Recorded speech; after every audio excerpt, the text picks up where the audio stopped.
Nós estamos aqui, dessa vez, com o nosso ilustre ministro Luiz Roberto Barroso. É uma honra tê-lo aqui, pessoalmente, para Rio Bravo. Acho que quando a gente pensa no advogado constitucionalista, é o senhor. Acho que talvez um dos mais preparados ministros da história do Supremo Tribunal Federal. Muito obrigado pelo seu serviço pelo Brasil. Eu queria, no nosso curto espaço de tempo que a gente tem aqui, começar perguntando sobre um artigo que o senhor escreveu para a Folha de São Paulo em fevereiro desse ano. O senhor disse que o Brasil tem, as Supremas Cortes em gerais têm três grandes papéis: contra-majoritário, representativo e iluminista. Pode sumarizar esse argumento para a gente? Esse foi um texto que eu escrevi para o American Journal of Comparative Law, está saindo publicado agora. É uma tese, é uma discussão. A teoria constitucional, ela sempre defendeu que o grande papel das Supremas Cortes é um papel contra-majoritário. É proteger os direitos fundamentais contra a vontade das maiorias. Os governos democráticos, eles se compõem o governo da maioria, respeito às regras do jogo e respeito aos direitos fundamentais. Então, o grande papel, historicamente reconhecido das Supremas Cortes, é proteger as regras do jogo e os direitos fundamentais contra a vontade da maioria. Por isso que se diz contra-majoritário. Se a maioria, ou por legislação ou por atos administrativos, atuar abusivamente, as Supremas Cortes evitam. Eu propus o reconhecimento de dois outros papéis. Um papel representativo, que é aquele que as Supremas Cortes desempenham quando elas atendem determinadas demandas sociais que não foram atendidas pelas instâncias políticas tradicionais, pelo processo político majoritário.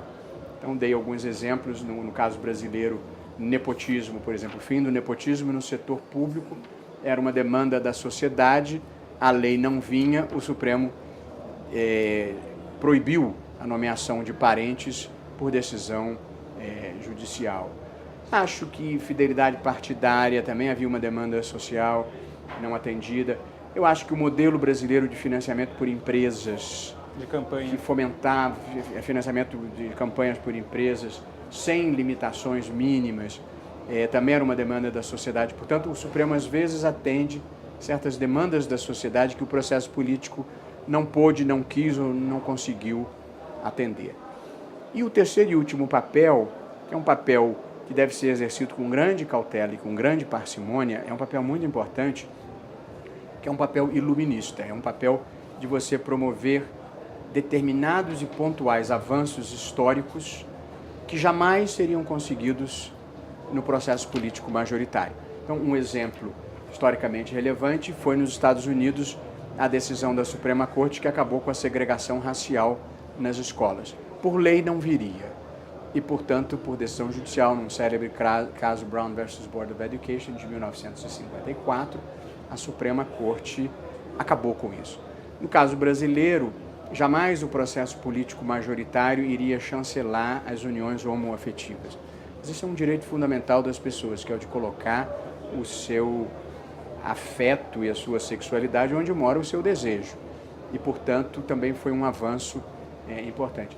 Eu defendo como um avanço iluminista também a descriminalização da interrupção da gestação, porque esse é um avanço que também não virá pelo processo político majoritário e eu acho que é um direito fundamental da mulher. Acho que o Estado não tem o direito de mandar a polícia obrigar uma mulher a ficar grávida do filho que não quer. Mas esse é um tema um pouco mais controvertido, como todos nós sabemos. Sem dúvida, gostaria de discutir muito, mas temos que avançar, infelizmente. O seu artigo na Folha foi uma resposta a um outro professor que fazia algumas críticas ao Supremo, e eu gostaria de primeiro perguntar sobre uma delas. A crítica foi oscilação de jurisprudência. E a sua resposta foi que a variação casuística da jurisprudência está associada, sobretudo, às competências penais. Que a gente talvez vá voltar nesse assunto, que o Supremo Corte Brasileira tem essa idiosincrasia de ter uma competência penal. Somos investidores aqui no Brasil, cheio de dúvidas, não somos advogados. O Supremo decidiu, e me parece, nesse caso, me corrija se eu estiver errado, tem uma reflexo penal, mas é um caso de não tem direito objetivo versus subjetivo. Não estou falando de um caso específico. Uma ADPF, se eu não me engano, discussão sobre prisão em segunda instância. Está para ser decidida possivelmente em breve, mas o Supremo já teve uma discussão sobre isso no passado. Explica para a gente como funciona essa rediscussão possível da prisão em segunda instância e, enfim, qual é o instrumento jurídico que está em jogo. Okay. A Constituição de 88 tem uma disposição em que ela fala que ninguém será considerado culpado antes do trânsito em julgado da condenação. Esse é o dispositivo controvertido. Na experiência brasileira, desde 1941, pelo menos, que é a data do Código de Processo Penal, sempre se pôde executar as condenações criminais depois do segundo grau.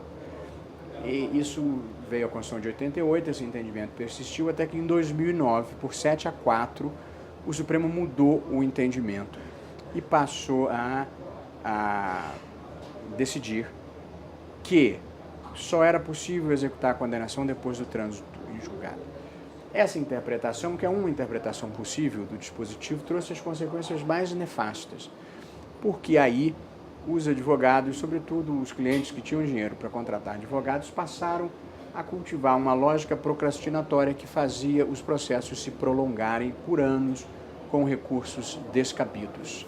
Portanto, o desvirtuamento da exigência do trânsito em julgado impôs ao Supremo, em 2016, voltar ao entendimento originário, porque o entendimento que foi firmado em 2009 estava provocando a mais absoluta e extremada impunidade, não se conseguia punir ninguém pelos crimes mais graves, no momento em que o país estava enfrentando um surto de corrupção e precisava coibi-lo. E aí então houve esta mudança e por 7-4 o Supremo entendeu que podia executar a decisão depois do segundo grau. Parecia uma decisão relativamente tranquila, mas aí mudaram os réus e algumas pessoas também mudaram de entendimento. E, portanto, hoje em dia ainda prevalece por 6-5, mas é uma matéria em que há um certo temor de que haja uma virada na jurisprudência. Eu vi uma palestra sua recentemente no lançamento do livro aqui no Brasil, Como as Democracias Morrem, que trata exatamente desse extremismo que várias democracias hoje estão vivendo. Polônia, Hungria, talvez Estados Unidos, algumas nações da Europa Ocidental. No Brasil, você acredita que as instituições democráticas, a nossa Constituição, está preparada para um futuro em que isso possa acontecer também? Acho que o Brasil saiu do processo do impeachment um tanto polarizado, saiu dessas investigações de corrupção com uma certa demanda por inovações e isso facilitou outsiders. Um ex-presidente da República, no período em que governou, os resultados econômicos e sociais foram elevados e, portanto, foram relevantes e, portanto, há uma memória positiva. O Brasil vive um mix complexo.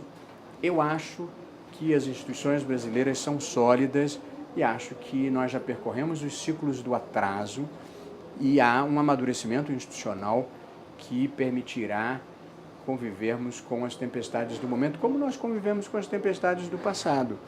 Houve o Mensalão, houve a Operação Lava Jato, houve 2 impeachments de presidentes da República e ninguém cogitou de uma solução que não fosse o respeito à legalidade constitucional. Portanto, eu acho que nós precisamos, de tempos em tempos, renovar os nossos votos democráticos.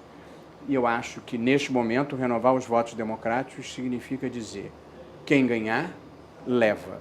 Porque assim é numa democracia, a maioria governa. 2, a maioria governa de acordo com as regras do jogo democrático e respeitados os direitos fundamentais de todas as pessoas. Se nós conseguirmos nos mantermos fiéis a essas 2 regras básicas, eu acho que o futuro é promissor. A democracia não é o regime de governo em que eu ganho sempre. E nem tampouco é o regime de governo de consenso. É o regime em que a divergência é absorvida de uma maneira institucional e civilizada. E acho que isso é um exercício permanente e eu sou convencido de que nós vamos atravessar essa tempestade e sairmos bem também. Ótimo.